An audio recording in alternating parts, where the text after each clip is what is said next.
Boa noite, amigos internautas. Bem-vindos a mais um programa Profissão Saúde, produzido pelo portal Profissão Saúde e exibido pela TV Profissão Saúde. A história da translação de conhecimentos adquiridos em laboratórios para utilização na área médica é muito antiga. Podemos citar as realizações de Louis Pasteur na microbiologia, que influenciaram as técnicas antissépticas que continuam até hoje. No entanto, a medicina translacional, mais parecida com a que vemos hoje, começou por volta das décadas de 80 e 90, quando a biologia molecular ganhou força e problemas médicos observados em humanos puderam ser fielmente reproduzidos em animais de laboratório e ali estudados na sua intimidade molecular. A obesidade, por exemplo, é hoje um caso pandêmico que tem agravado a questão da diabetes no mundo. A medicina translacional busca aproximar a pesquisa básica e clínica da prática clínica, inclusive desse assunto. Mas qual a aplicação da medicina translacional no tratamento da obesidade e diabetes?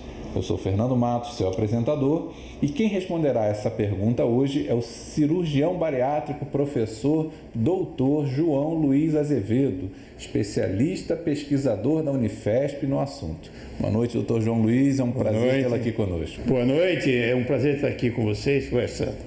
Prazer é todo nosso, Dr. João. Eu tenho certeza que será uma noite muito proveitosa para todos os nossos amigos internautas, profissionais da área de saúde que nos assistem, até porque o Dr. João Luiz Azevedo, ele é mestrado e doutorado em cirurgia pela Unifesp, pós-doutorado e professor visitante na Universidade de Lyon, na França. Ele é professor livre-docente do Departamento de Cirurgia da Unifesp e professor orientador permanente do programa de pós-graduação em Medicina Translacional da Unifesp. Aliás, é uma referência esse programa.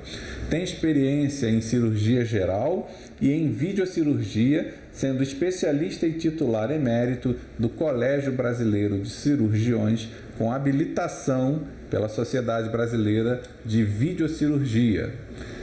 Será um prazer receber de todos vocês todas as suas dúvidas, todos os seus questionamentos, que nós encaminharemos com o maior prazer para o Dr. João. Eu tenho certeza que ele responderá a todos esses questionamentos. Até porque, doutor, a questão da medicina translacional ainda é algo muito novo, embora tenha começado na década de 80, 90, que o senhor pegou firme, né, nessa questão já desde o início. A você, amigo internauta, que tem dúvidas, envie suas dúvidas para o nosso e-mail, programa@portalprofissãosaude.com.br.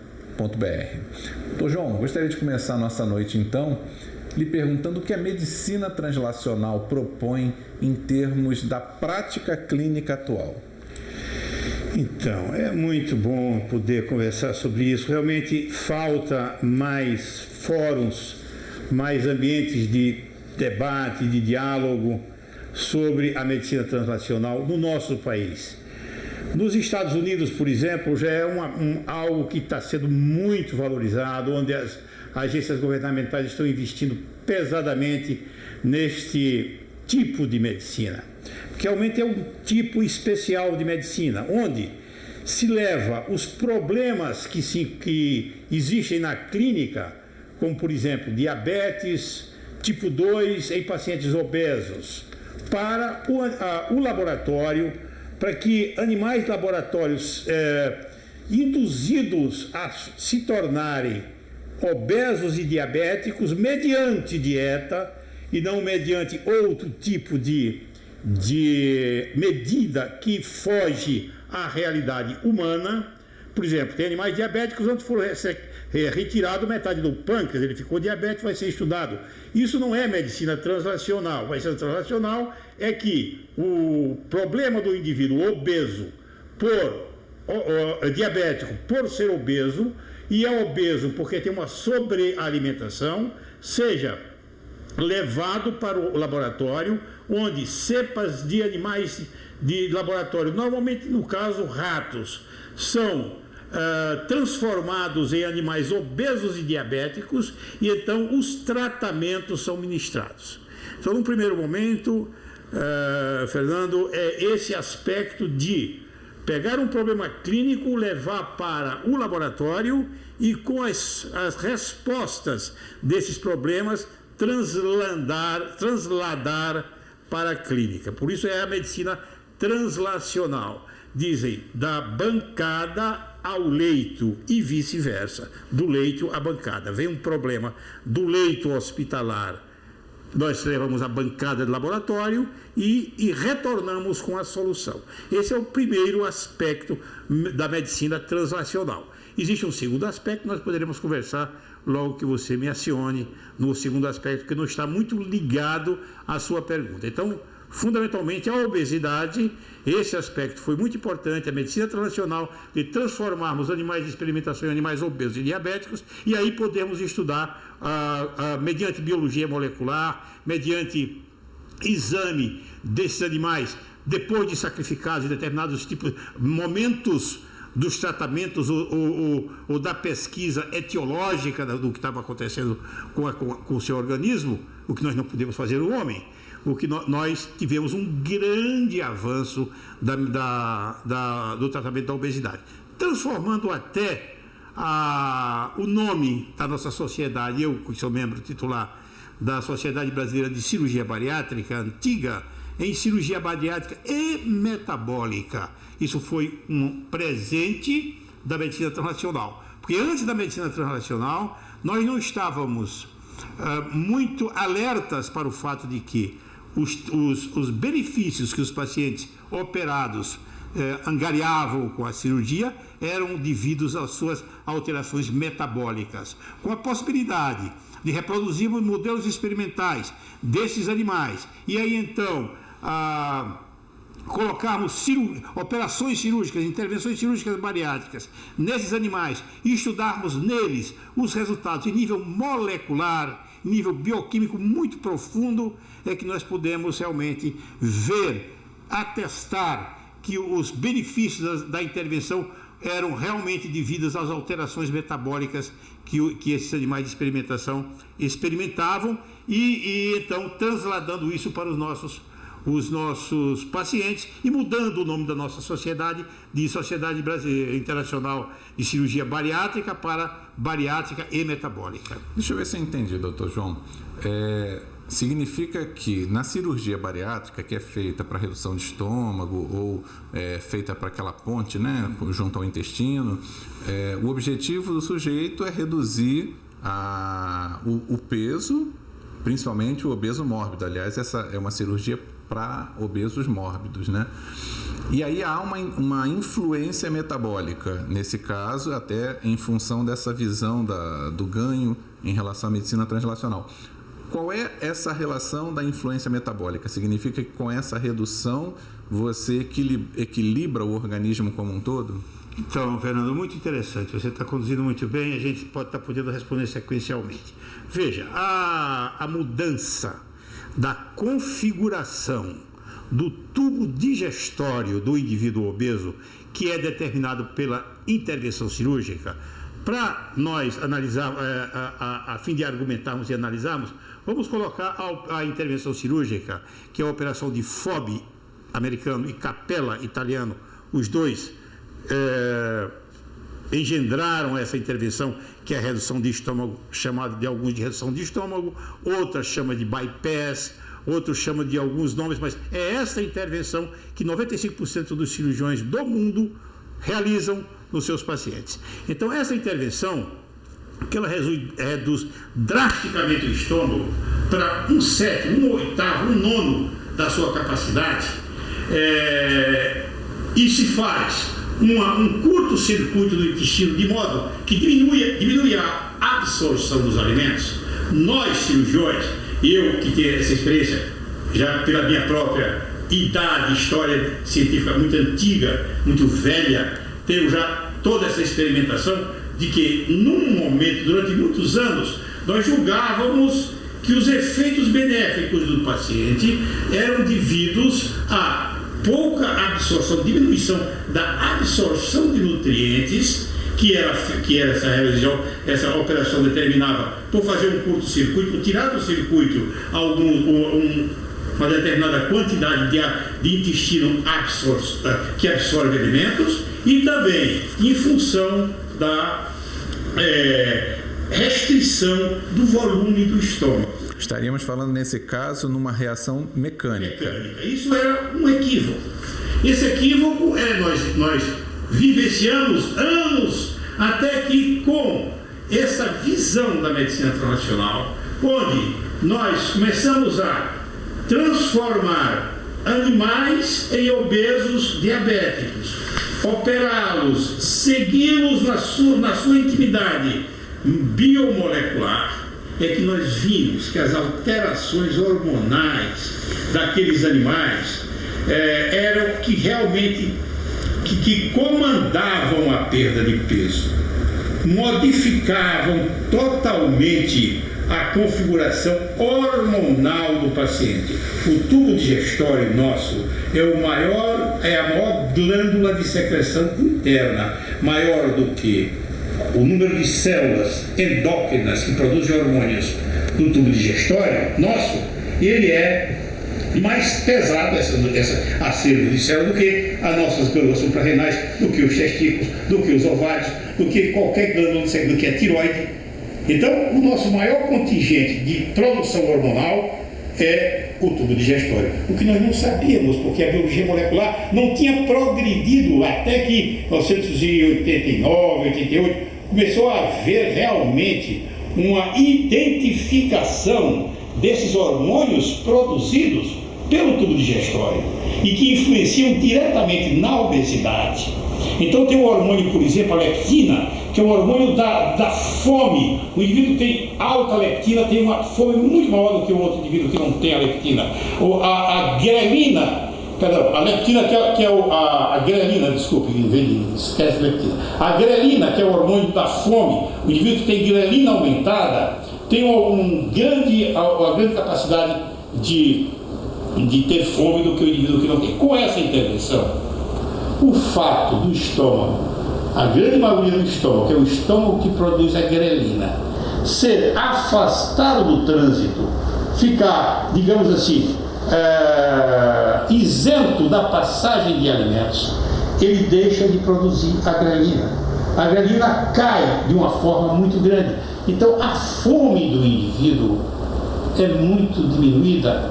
O indivíduo, quando come, ele imediatamente ele fica saciado, porque outro hormônio é acionado, o GLP-1, glucagon-like peptídeo 1, que é do intestino. Nós não sabíamos nada dessas coisas muito importantes para que nós compreendêssemos o que estava acontecendo com aquele paciente.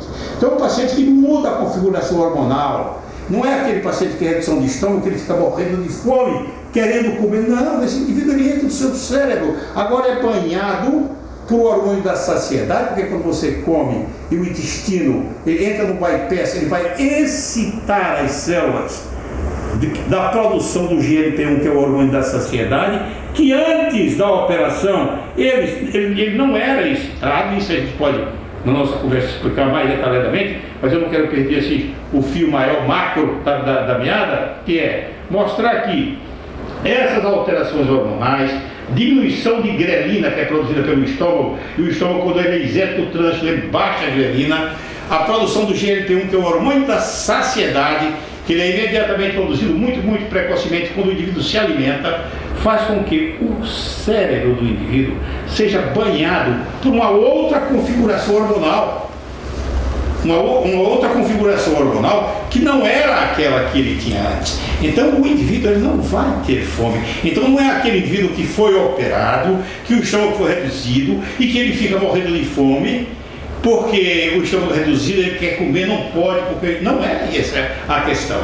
A questão é, o indivíduo foi operado, ele vai ter a grelina baixa, ele vai ter menos fome entre uma refeição e outra. E quando ele come, imediatamente o alimento cai nas células produtoras do hormônio da saciedade, que é o GLP-1, e o hormônio da saciedade vai fazer com que ele não queira mais comer, ele queira sair da mesa com 4 ou 5 garfadas. Doutor João, fazendo uma comparação, a sua explicação foi tão concreta e tão ampla, que eu penso o seguinte, Talvez também um grande beneficiado, né, em relação à medicina translacional seja a própria indústria, né, a indústria farmacêutica, porque com essa informação eles podem produzir medicamentos, por exemplo, para fazer essa contenção da grelina. Então, é correto pensar que a medicina translacional ela venha preencher essa lacuna de relação entre a indústria farmacêutica, a prática clínica, a retórica científica? Sim, no caso, ela sempre vem, mas não no caso específico que você levantou. É só uma suposição, né? Claro, o que seria teoricamente algo muito lógico.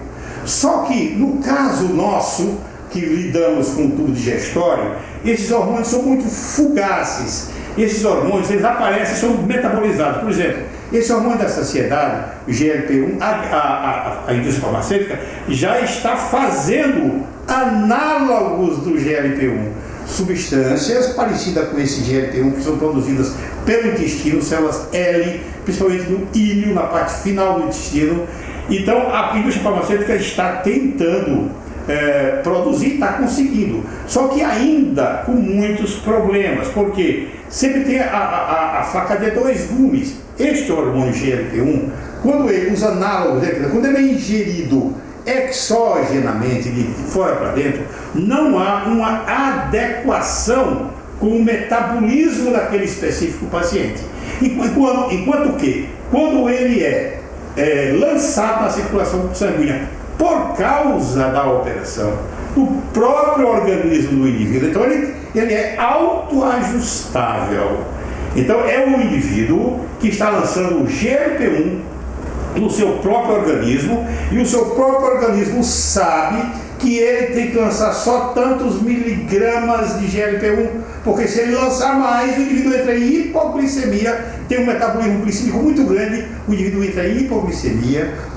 Se ele lançar mais, o indivíduo ele vai nos centros cerebrais da saciedade, que é o mesmo centro que produz a náusea e o vômito, é o mesmo centro. E então ele atua demais nisso, o indivíduo, além da saciedade, quer dizer, a droga exógena não tem essa sensibilidade. Então o indivíduo toma o análogo do GLP-1, se ele toma um pouco a mais do que o seu organismo suporta, o indivíduo vai ter efeitos colaterais muito desagradáveis. Em vez da saciedade, porque é uma gradação, o indivíduo para de comer, não quero mais, estou satisfeito. Ou daqui a pouco ele fica, se excitar mais, ele fica nauseado, se excitar mais, ele vomita. Então, essas substâncias que vão ser, um dia, num futuro próximo, vão ser produzidas adequadamente, no momento ainda não se conseguiu. Porque esses análogos do GLP-1, a pessoa toma e eles podem ser insuficientes, ou então ser muito suficiente. Então existe uma sintonia fina aí que só é conseguida com a intervenção. Então como é que se consegue com a intervenção? Essa intervenção de FOB e Capella, que o próprio FOB, nem o FOB nem o Capella, essa bypass, sabiam disso. Eles simplesmente queriam fazer uma desabsorção, queriam que não absorvesse muito e queriam restringir o estômago, mas nessa intervenção ocorre que quando o indivíduo se alimenta, o alimento vai cair quase que imediatamente nas porções mais distais do intestino, onde moram as células produtoras de GLP-1, cuja gatilho para produzir o GLP-1 é a chegada do alimento pouco digerido. Em outras palavras, é uma reorganização desse sistema que ela propõe em torno dessa uma reconfiguração, né? E isso é interessante porque, pela sua resposta, a gente pode fazer até uma analogia com a diabetes, né? Coisa que tantos perguntam, por que não se cria uma droga para poder fazer, né, essa estimulação novamente do pâncreas, a produção da insulina? Todo o pensamento científico ainda se volta na rede mecânica da absorção da insulina, ou seja, da introdução externa da insulina para fazer uma reabsorção. E a sua explicação ficou muito clara, porque é baseada exatamente nessas questões extremas, né, em que a absorção pode gerar outras consequências, ainda não é bem, acho que até mesmo demarcada, né, em termos dessa absorção. E deve estar, nesse momento, assim, em ebulição, o estudo da medicina translacional em relação à diabetes com horizontes mais bem traçados. Mas eu quero que o senhor responda essa pergunta no próximo bloco. Nós vamos para um rápido intervalo e já voltamos.